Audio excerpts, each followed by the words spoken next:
Hi friends, എല്ലാവർക്കും സുഖമാണല്ലോ. എല്ലാവർക്കും സുഖമെന്ന് വിശ്വസിക്കുന്നു. ഇന്ന് നമുക്ക് ഈസി ആയിട്ട് നല്ലൊരു വെറൈറ്റി ടേസ്റ്റിൽ നമുക്ക് ഉരുളൻകിഴങ്ങും മുട്ടയും കൂടെ വെച്ചിട്ട് നല്ല സൂപ്പർ ഒരു കറി ഉണ്ടാക്കാം കേട്ടോ. ചപ്പാത്തിക്കും പൊറോട്ടയ്ക്കും ദോശയ്ക്കും എല്ലാവരും നല്ലൊരു കോമ്പിനേഷനാണ്.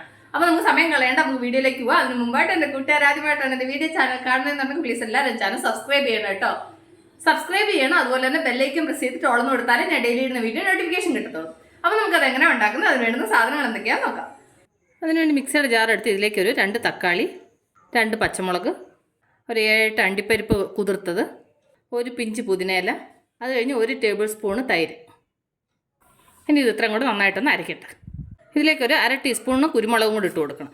എന്നിട്ട് ഇത് നന്നായിട്ട് അരച്ചുകൊണ്ട് വരട്ടെ. അത് കഴിഞ്ഞ് പാൻ അടുപ്പ് വെച്ച് പാൻ നന്നായി ചൂടായി ഇതിലേക്ക് ഒരു 3 ടേബിൾ സ്പൂൺ എണ്ണ ഒഴിച്ച് കൊടുക്കുക. എണ്ണ നന്നായി ചൂടാകുമ്പോൾ ഇതിലേക്ക് വലിയൊരു ഉരുളൻകിഴങ്ങ് സ്ക്വയറായിട്ട് കട്ട് ചെയ്തത്, എന്നിട്ട് ഇതിലേക്കൊരു 1/4 ടീസ്പൂൺ മുളക് പൊടി, ആവശ്യത്തിന് ഉപ്പൂടെ ചേർത്ത് കൊടുക്കുക. എന്നിട്ട് ഇതൊന്ന് ഫ്രൈ ചെയ്തെടുക്കും. അതിലപ്പോൾ നന്നായിട്ട് ഫ്രൈ ആയിട്ടുണ്ട്. ഇനി ഇത് എണ്ണയിൽ നിന്ന് മാറ്റട്ടെ. എന്നിട്ട് അതേ എണ്ണയിലേക്ക് ഞാനൊരു 5 മുട്ട എടുത്തിട്ടുണ്ട്. അത് ഇതിലേക്ക് ഇട്ടിട്ട് ഒന്ന് ഫ്രൈ ചെയ്തെടുക്കും. അതിലപ്പോൾ നന്നായിട്ട് ഫ്രൈ ആയിട്ടുണ്ട്. അത് എണ്ണയിൽ നിന്ന് മാറ്റട്ടെ. എന്നിട്ട് അതേ എണ്ണയിലേക്ക് ഒരു 1/4 ടീസ്പൂൺ ജീരകം നന്നായിട്ട് പൊട്ടി കഴിയുമ്പോൾ വലിയ സവാള 2 ചെറുതായിട്ട് അരിഞ്ഞത്.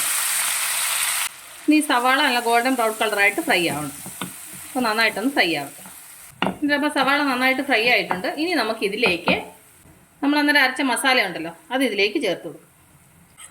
എന്നിട്ട് അതിൻ്റെ കൂടെ 1 ടീസ്പൂൺ ഇഞ്ചി വെളുത്തുള്ളി പേസ്റ്റ്. ഇനി ഇത് ഇത്രയും കൂടെ മിക്സ് ചെയ്തിട്ട് മസാല നന്നായിട്ട് ഫ്രൈ ആയി അതിൻ്റെ പച്ചമണമൊക്കെ പോകണം. മസാല നന്നായിട്ടൊന്ന് ഫ്രൈ ആവട്ടെ. ഇതിലപ്പോൾ മസാല നന്നായിട്ട് ഫ്രൈ ആയിട്ടുണ്ട്. അതിൻ്റെ വെള്ളമൊക്കെ വറ്റി നല്ല ഡ്രൈ ആയിട്ടുണ്ട്. സൈഡിലൊക്കെ എണ്ണ തെളിയുന്നുണ്ട്. ഇനി നമുക്കിതിലേക്ക് നമ്മൾ അന്നേരം ഫ്രൈ ചെയ്ത് ഉരുളൻകിഴങ്ങുണ്ടല്ലോ, അത് ഇതിലേക്ക് ഇട്ടു കൊടുക്കും. എന്നിട്ട് നന്നായിട്ടൊന്ന് മിക്സ് ചെയ്യുക. അപ്പോൾ നന്നായിട്ട് മിക്സ് ചെയ്തു.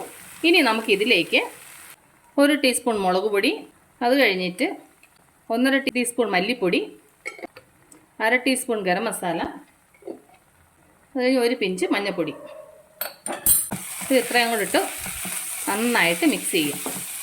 അതിൻ്റെ കൂടെ ആവശ്യത്തിന് ഉപ്പ്, അത് നന്നായിട്ട് മിക്സ് ചെയ്യുക.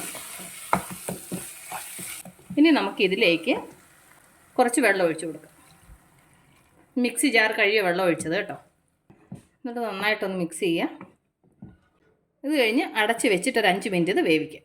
അപ്പോൾ നമ്മുടെ ഉരുളൻകിഴങ്ങൊക്കെ വെന്തോന്ന് നോക്കാം. കണ്ടില്ലേ, ഉരുളൻകിഴങ്ങ് ഒക്കെ നന്നായിട്ട് വെന്ത് കറി വറ്റിയിട്ടുണ്ട്.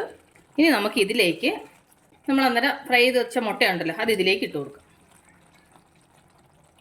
അത് നന്നായിട്ടൊന്ന് മിക്സ് ചെയ്യുക.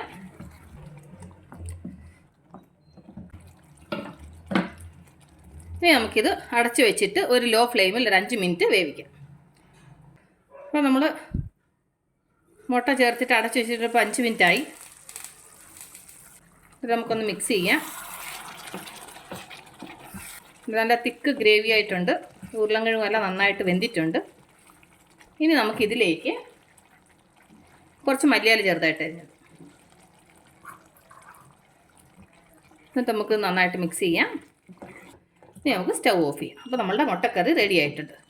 അപ്പോൾ ഞാൻ നിങ്ങളുമായിട്ട് ഷെയർ ചെയ്ത ഈ ടേസ്റ്റി ആയിട്ടുള്ള ഈ മുട്ടക്കറി റെസിപ്പി നിങ്ങൾക്ക് എല്ലാവർക്കും ഇഷ്ടപ്പെട്ടാണെന്ന് വിശ്വസിക്കുന്നു.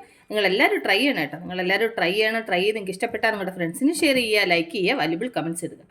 അപ്പോൾ നാളെ നമ്മൾ രുചികരമായ പുതിയ വീഡിയോയും പുതിയ റെസിപ്പിയുമായിട്ട് നാളെ നമ്മൾ വീണ്ടും കാണും വരെ ടേക്ക് കെയർ, ബൈ.